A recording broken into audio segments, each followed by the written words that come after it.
Okay, so today we are taking sutta number 111 in the Majjhima Nikaya. This is called Anupada Sutta. And it was translated by, the title was translated very freely by Venerable Nyanamoli as one by one as they occurred. I don't know his reason for translating the title in that way.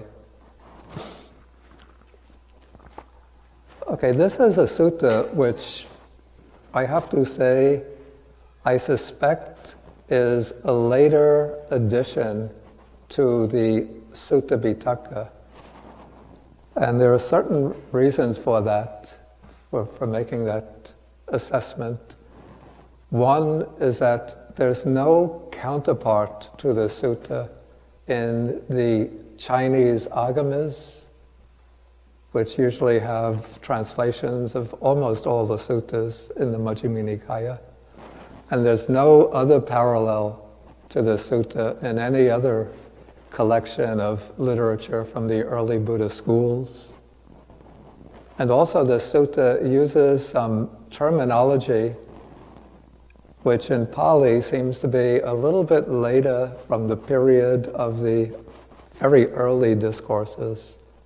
It seems that we're moving in this sutta towards somewhat more technical treatment of the teaching. In fact, I see this sutta to be almost a transitional teaching between the old stratum of the Sutta Pitaka and the style of analysis and elaboration that will become crystallized in the Abhidharma systems.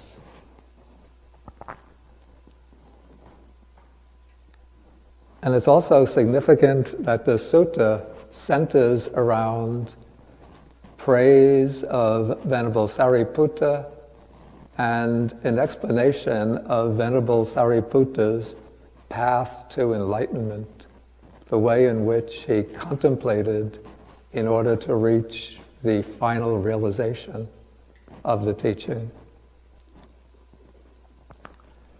And some of you may know that Sāriputta is credited as being, in a sense, the father of the Abhidharma system, even though most schools ascribe the Abhidharma to the Buddha himself, but they consider Sāriputta to be the one who sort of organized and elaborated the Abhidhamma.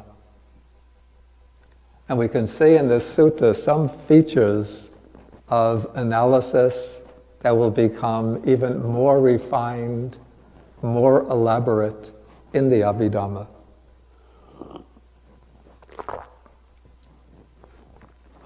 Okay, so turning to the text of the sutta, you can see that the sutta is actually ascribed to the Buddha himself, since it's said that it occurs when the Buddha was living in Savatthi at Jeta's Grove, and it's given as an address by the Buddha to the monks.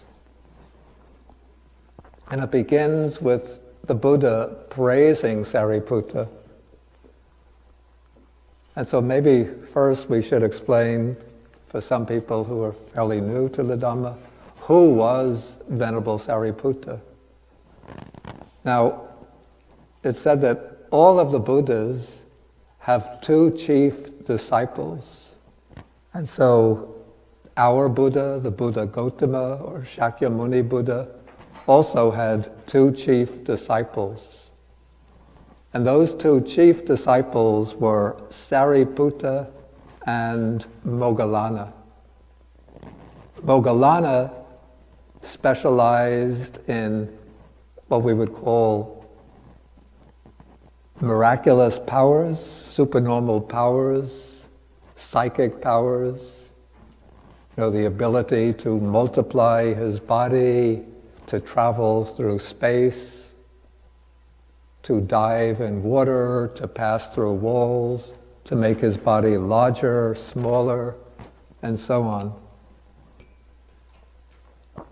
And Sāriputta's specialization was in wisdom, insight, or deep understanding of the Dhamma. Sāriputta and Moggallana, even before they encountered the Buddha, they had been friends from boyhood. They had been very close friends. And then when they reached maturity, they both decided at just about the same time to go seek a path to enlightenment. They came from Brahmin families, but they became at an early age, disillusioned with their position of privilege, the easy life to which they had access. And they realized that as human beings, we all have to grow old, decrepit, die, and then take rebirth elsewhere. And so they thought, rather than just enjoy life, enjoy the wealth of our families, let us together seek a path to liberation. And so together they traveled all over India, seeking out different gurus or spiritual masters, until they came back to the state of Magadha, the city of Rajagaha, without really being satisfied with any teacher. Then they became pupils of one of the teachers who was living near Rajagaha, named Sanjaya. They weren't really satisfied with his teaching, but they just decided to accept him as their teacher. Then one day, when Sāriputta was traveling around, he saw a monk who was walking very calmly, very peacefully on alms round. And this monk was one of the first 5 disciples of the Buddha, named Assaji. And so as soon as Sāriputta saw him, he thought, that one knows. Because he could see from his manner, so calm, all of his movements, very mindful, very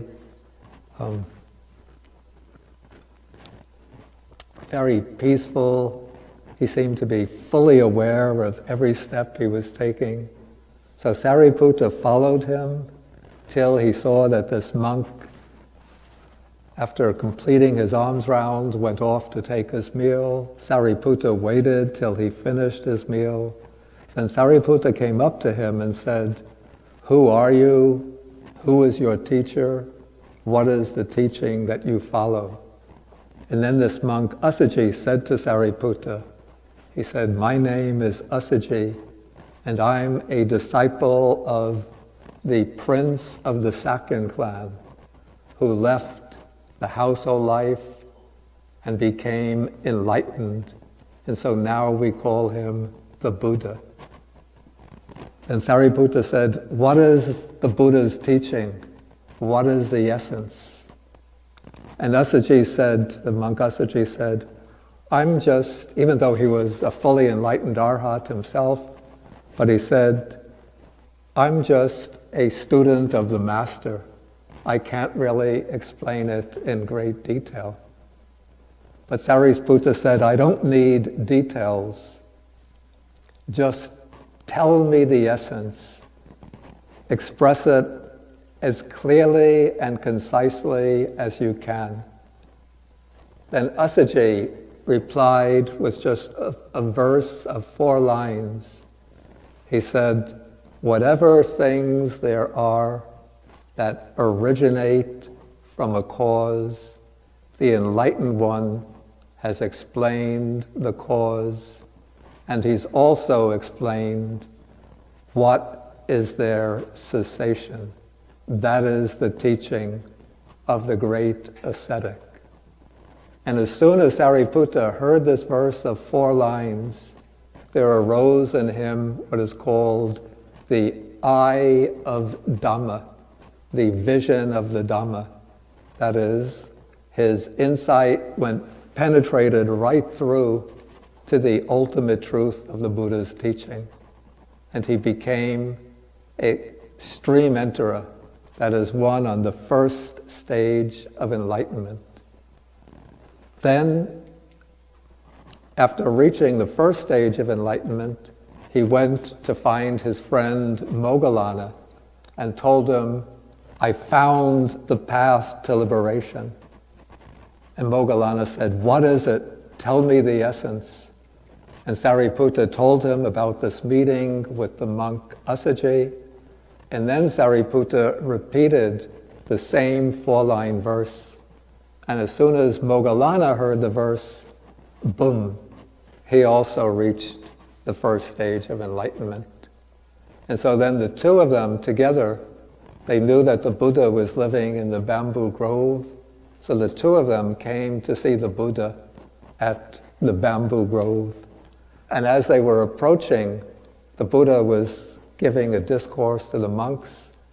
And when the Buddha saw them coming in the distance, he told all of the monks, do you see that pair of young men who are coming here? Those will become my two chief disciples.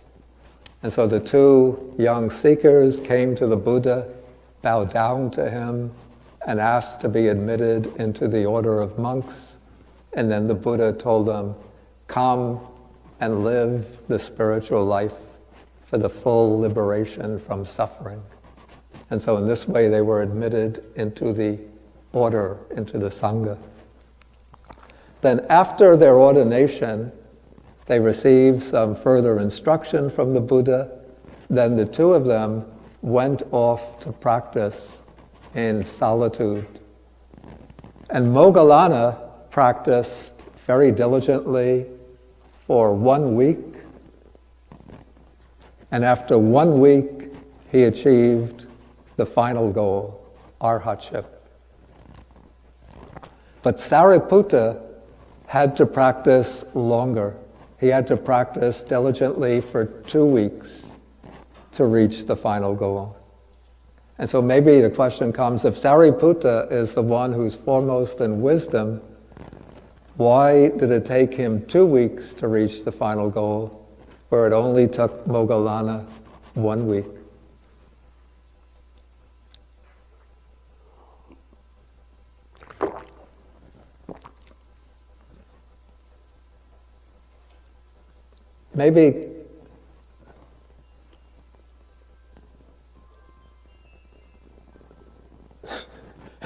Maybe to use an analogy, maybe it's like, okay, 2 boys go to college, and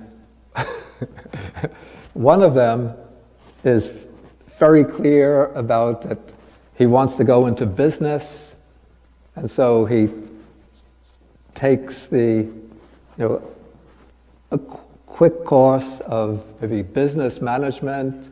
He starts off, in the freshman year, taking economics, whatever he needs, statistics, mathematics, then goes into business courses. And so maybe 3-4 years, then he gets his bachelor's degree. But he has a very narrow focus. He just knows business administration. So he gets his degree. But the other student wants to become very widely learned. He doesn't want just a narrow specialization. So he has, a very wide range of interests. He wants to know everything about world history, philosophy, world literature. Maybe he wants to study several languages, French, German, Italian and Japanese, Chinese, and maybe dabble in a little sciences, some courses in physics, biology. So maybe it takes him 6 years to finish his bachelor's degree. But when he finishes, he'll have a much wider knowledge, and maybe on that basis he can go on for his master's degree and his PhD.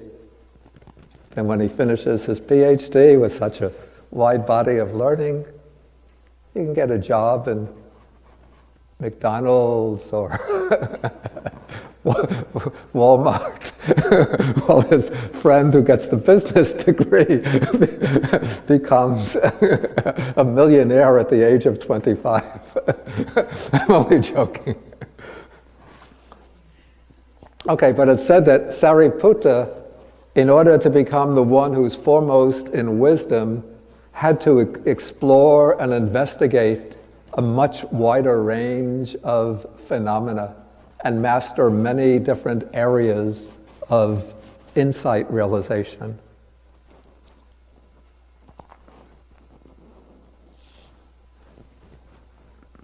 Okay, so now this sutta is going to tell us the particular type of practice that Sāriputta undertook in order to achieve arhatship. And so the Buddha begins the sutta with praise of Sāriputta. So he starts by saying that Sāriputta is wise. Actually, the Pali word is pandita, which is, if you know the Indian word pandit, which has become, it's acquired in modern English something of a derogatory connotation, like somebody who thinks he's very smart, or like the experts that you see on TV, the talking heads on the news programs. But originally in ancient India, the word pandita meant somebody who was very learned, erudite, and capable of making wise decisions. So Sāriputta is wise. He's somebody who has great wisdom, mahapanyo. Somebody who has wide or vast wisdom, because he's comprehended a great number of subjects. Sāriputta has joyous wisdom, like when he's developing insight, he's experiencing these insights with joy and delight. Sāriputta has quick wisdom, jhāva-panyo, speedy wisdom, rapid wisdom. That is, he comprehends very quickly. And Sāriputta has keen wisdom or sharp wisdom, tika-panyo. That is, he understands things very precisely, very clearly, very lucidly. And then Sāriputta has nibbedika-panyo, penetrative wisdom, that whatever he investigates, he pierces it through, penetrates it with his insight, with his wisdom. It's like his wisdom, if you present him with any subject, any field for investigation, it's like maybe like a tangled mass of bamboos. But Sāriputta uses his wisdom like a machete knife, just cutting right through that tangle of bamboos and cutting through and creating a clearing. So Sāriputta is able to penetrate any subject that he's investigating. And then the Buddha says, during half a month, Sāriputta gained insight into states one by one as they occurred. And when the Buddha is speaking about this half a month, he's referring to the 2 weeks in which Sāriputta practiced insight in order to reach the stage of arhatship. And the phrase that Venerable Ñāṇamoli had rendered, insight into states one by one as they occurred, I'll write the Pali for this expression on the board. And then I'll explain it directly off the Pali.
The expression is Anupada Vipassana.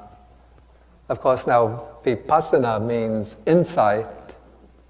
Dhamma means, in this case, it means phenomena, the factors of experience, the factors of bodily and mental experience. And anupada, this is a rather unusual term. Pada also means a state or a factor, and anu has a sense of according to. So literally it would be something like insight into dhammas, insight into phenomena, maybe according to the nature of the factors. I'm just sort of speculating or guessing the meaning of this term based on an analysis of each component of the expression. It's a term that I think occurs only in this sutta. And so it seems to be, one gets the impression that it's an experiment with a new term that just never caught on.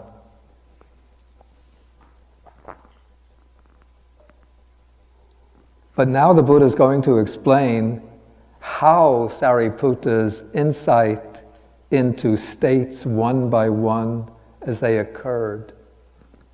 So he's going to explain this insight into states one by one as they occurred.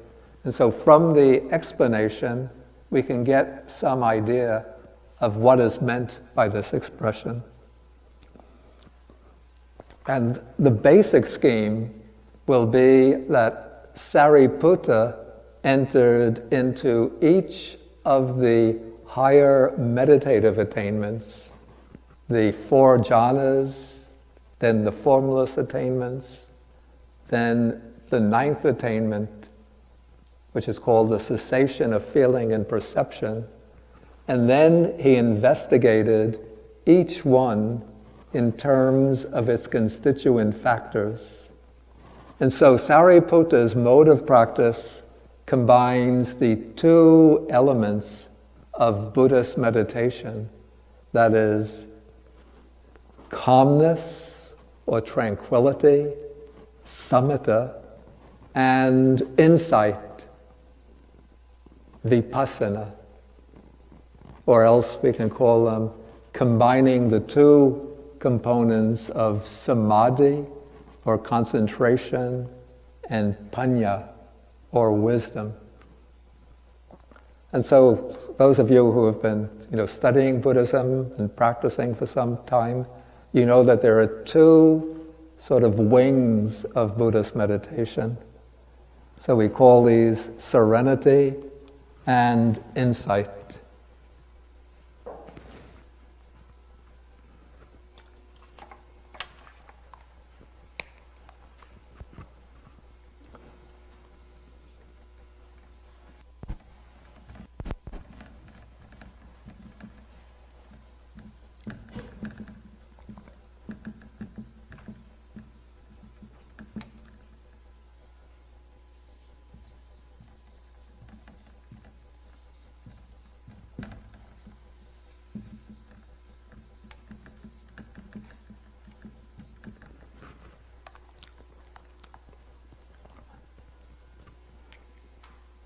The practice of serenity involves choosing a single, usually very simple object, and then focusing the mind exclusively on that object until the mind settles upon that object and all other thoughts, distractions, the play of emotions subsides, and the mind can just settle into that object and become increasingly absorbed in it. As the mind becomes more and more absorbed in the object, then the various hindrances or mental obstructions subside. Usually the texts classify the obstructions to concentration in terms of the 5 hindrances. We have the hindrance of sensual desire, the hindrance of anger or ill will, the hindrance of dullness and drowsiness, the hindrance of restlessness and remorse, and then the hindrance of doubt. So the initial stage of practice along the road of serenity is to overcome the 5 hindrances, and this is done by keeping the mind focused upon a single, usually very simple object, like the in and out breathing, or sometimes a colored disc will be used, which they call the kasina object. So one just keeps the mind focused on that object until the play of wandering thoughts becomes, or distracted thoughts become stilled and subsides.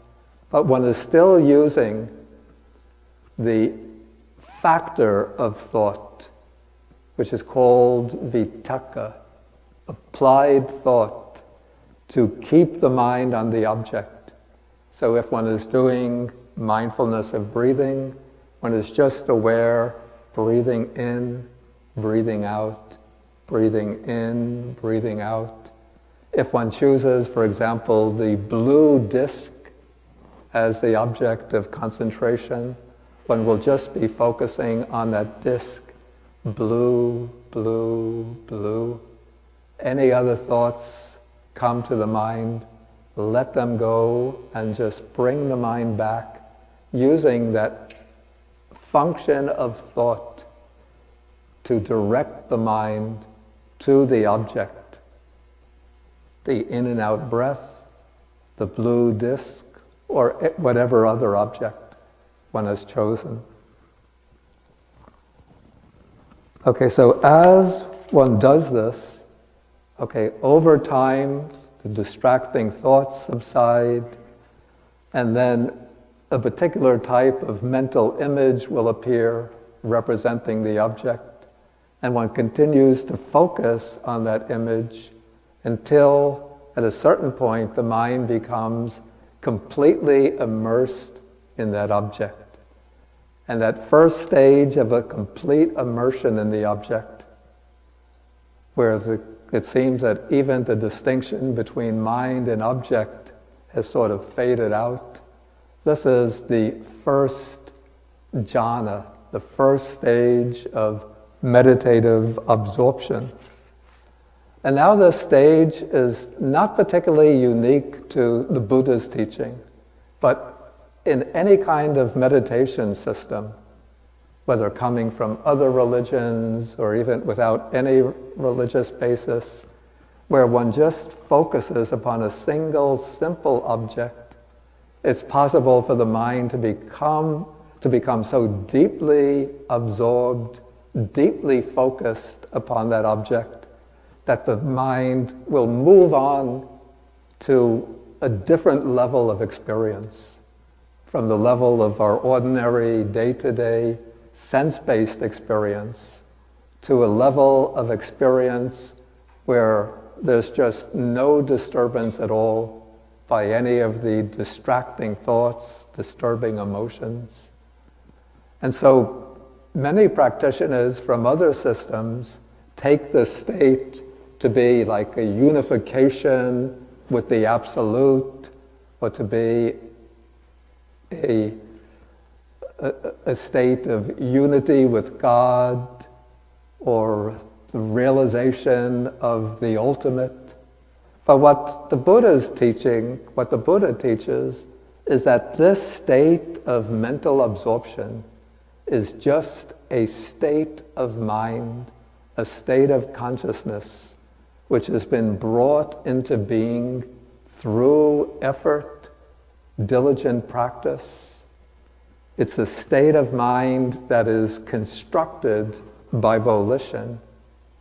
And if one examines that state of mind, one turns the mind back on that state and investigates it, one sees that it is constituted of a constellation, a multitude of distinct mental factors.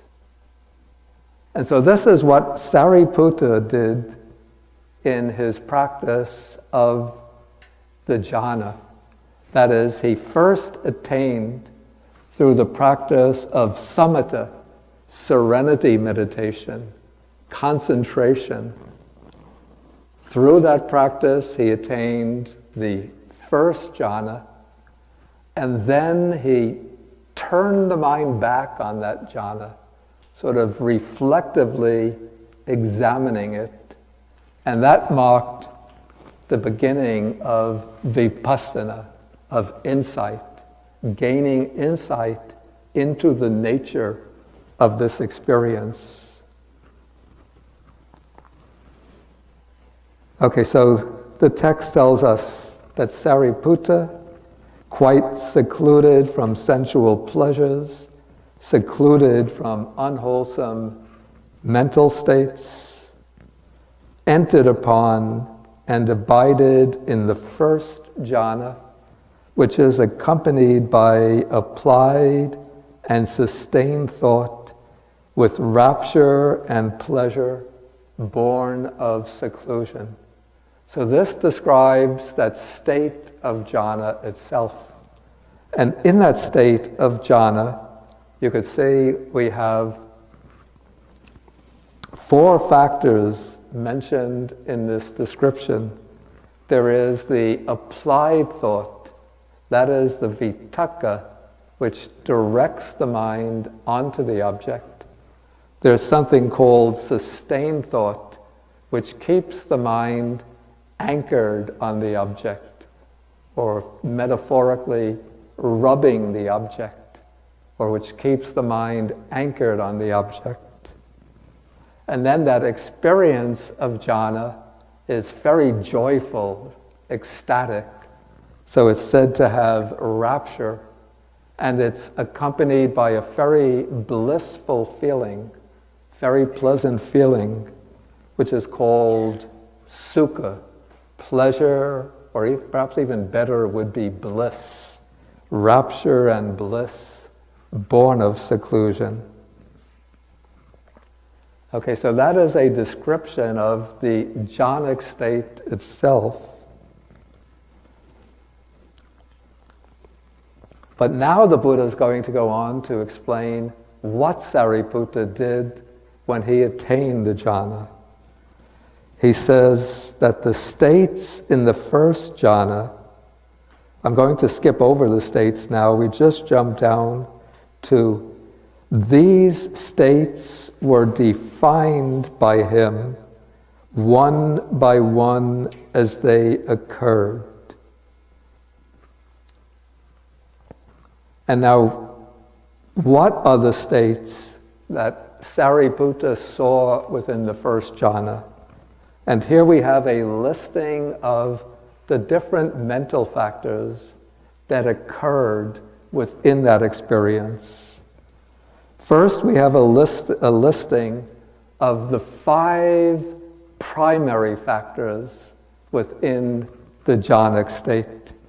There is applied thought, that is the mental factor that has the function of directing the mind onto the object, or applying the mind to the object.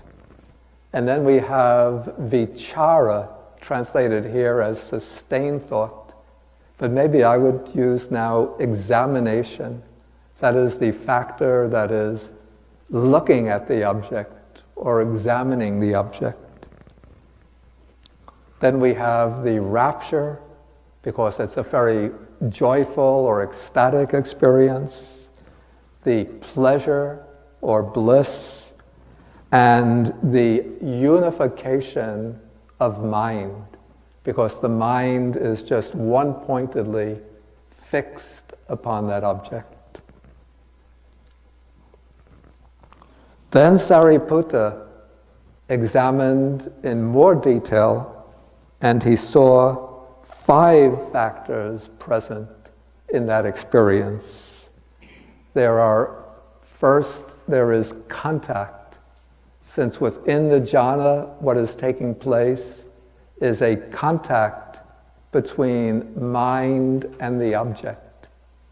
And so it's a very subtle process or act by which the mind is touching the object. In fact, contact is present with every experience that we undergo. Like when I'm sitting out here looking at you, then my mind is making contact with this whole visual field of people sitting at seats with tables in front of them. So in order for seeing to take place, there has to be the contact between mind and the object. If I'm going to be, say I have a red kasina, so I'm not looking at multiple objects, but I'm just focusing the mind on a red circle.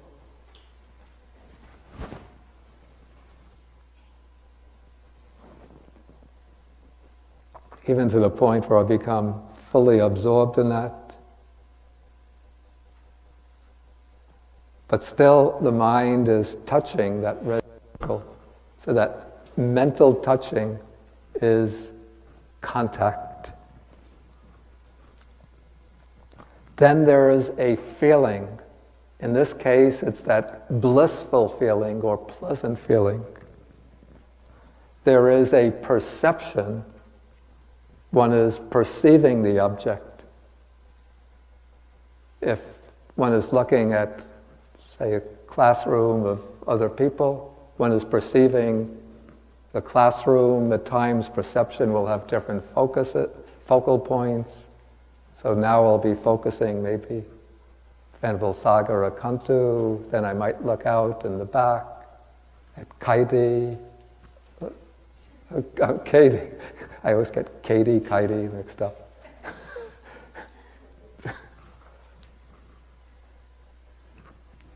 And maybe I look at in the front again, I see Johnny. Okay, so different perceptions, different people, but on any occasion there's some perception. And perception, feeling, contact, they all work together, but they're distinct factors.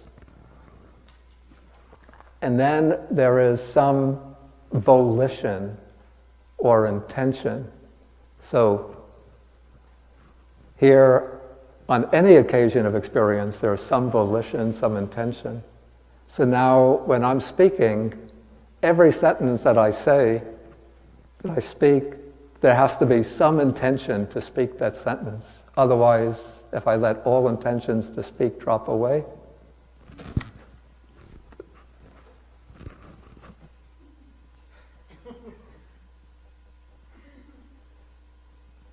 but then I have the intention to sit quietly in my seat. But then everybody will get angry with me and complain that we came to this class and Bhante just sat in the seat quietly. So I have to stir up the intention to speak. Okay, but even in the jhanic state, in every jhanic state, from the first all the ways up to the last, there's some intention, some volition, the volition to be in that jhanic state. And then, of course, there is the citta, that is, mind or consciousness.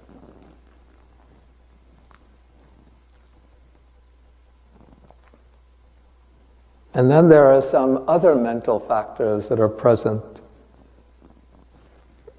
So we have here mentioned, these English translations, not perfectly satisfactory.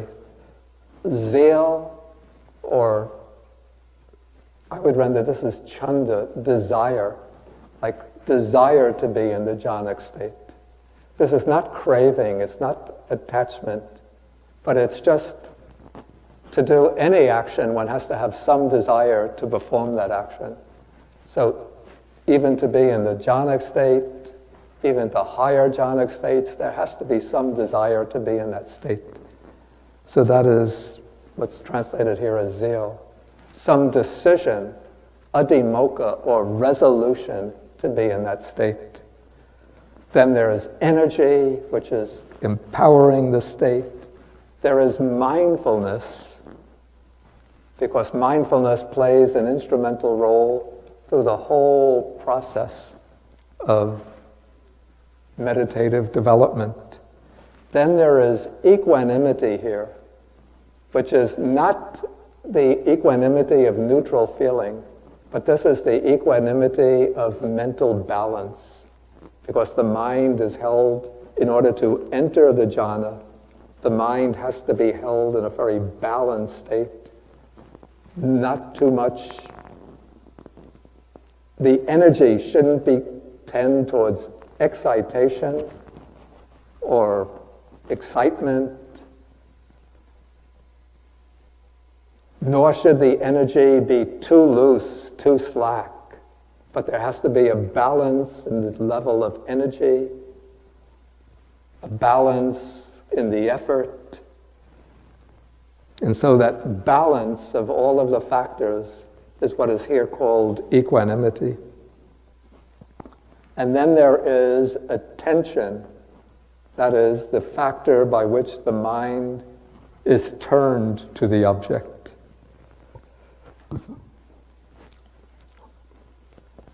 So if some of you have studied the Abhidhamma, you could see here how this passage is similar to the way in the Abhidhamma text we take every state of consciousness and then break it down into its constituent factors. Okay, so here what Sāriputta has done is to take the jhana. It's a state of mental unification, but within that unification there is multiplicity, diversity. That is, many mental factors working together. And what is the purpose, the function of seeing the jhana as a multiplicity of factors like this? What is the benefit?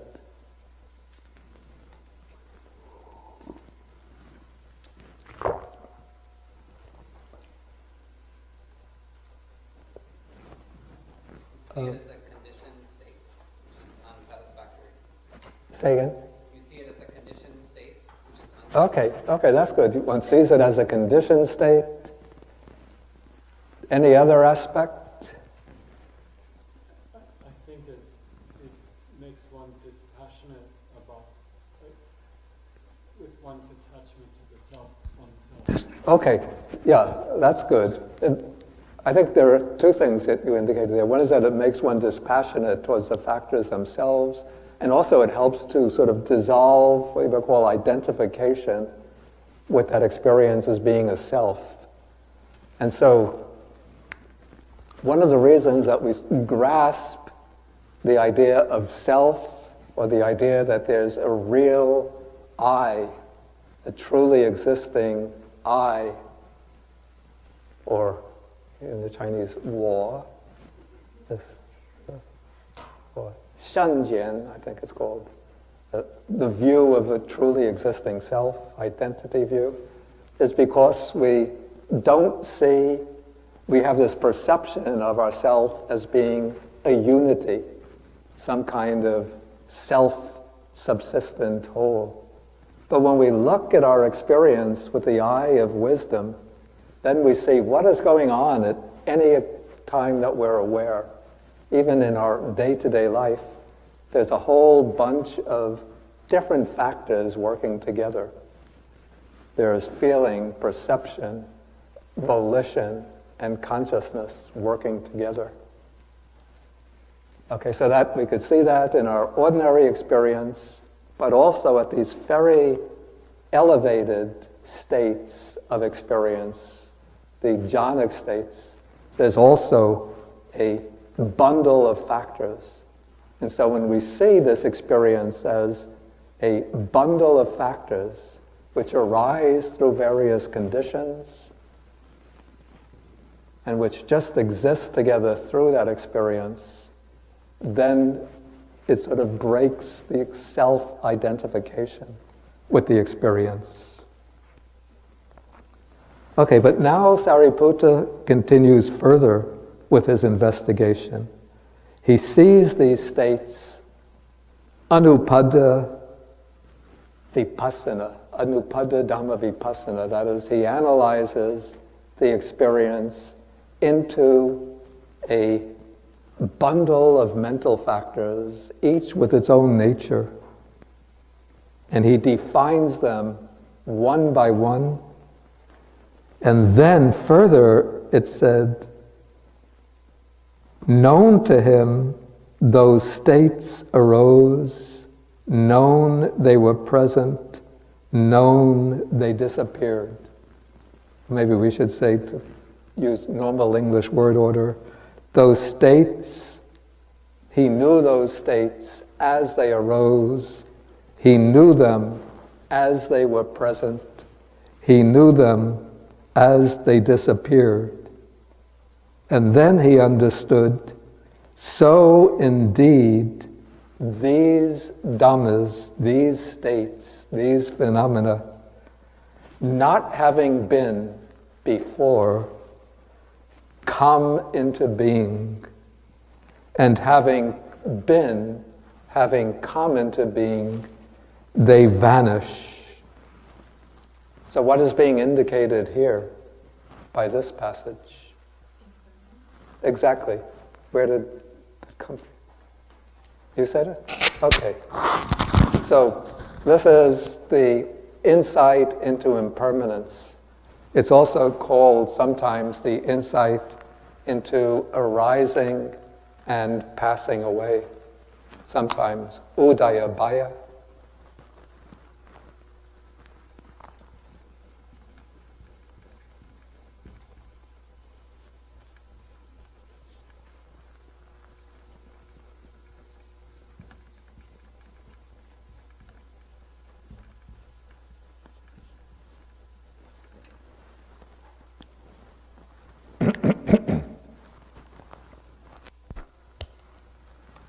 So before Sāriputta entered the jhāna, those factors of jhāna were not present.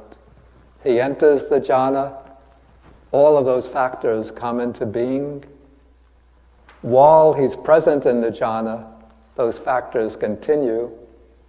When he emerges from the jhāna, those factors come to an end. So he's seeing now impermanence, arising, persisting for some time, passing away. And in fact, even within the jhāna, what is actually taking place at a micro level is a succession of individual states of consciousness or individual frames of consciousness. It's just like maybe watching a movie. You know, when we watch the movie, we see the cowboy gets on his horse and goes riding into the sunset, and it looks like, you know, the same cowboy on the same horse riding into the same sunset. But if we get curious and we go back into the projector room, and we take the film and unroll the film, and what was that cowboy movie we were watching? We see that it's really a succession of frames. You know, in one frame the cowboy is here, next frame he's here, next frame he's here, next frame the leg is lifting, next frame the leg is in the spur of the horse. And then we see a whole series of frames where the horse is going boop, boop, boop, boop, boop, boop, boop. But then when we put it onto the projector and get it rolling, then it looks like the same cowboy on the same horse riding into the same sunset. And so when looks with insight into the experience even of the jhāna, one sees it's a series of different acts of consciousness going very, very quickly. And so one gets the impression that it's just one continuous experience. But because Sāriputta had very, very sharp wisdom, he was able to sort of put his mind into the divisions between the different citas making up the jhānic experience, and see how each one arises, stands, and passes away. And so he gets this insight. He understood thus: these states not having been, come into being, having been, they vanish. Then regarding these states, he abided unattracted or unattached by craving or attachment to them, and unrepelled by them, even though they were impermanent, but he didn't feel angry or upset by them.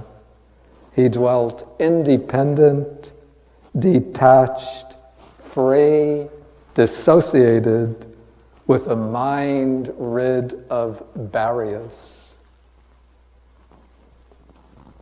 And then he understood that there is an escape or a release beyond. In other words, he understood that even this first jhāna, which is so joyful, so blissful, so relatively peaceful, is not the final stage. And so now he understands that there is some superior state beyond that. And then he continued his practice in order to achieve the state beyond that.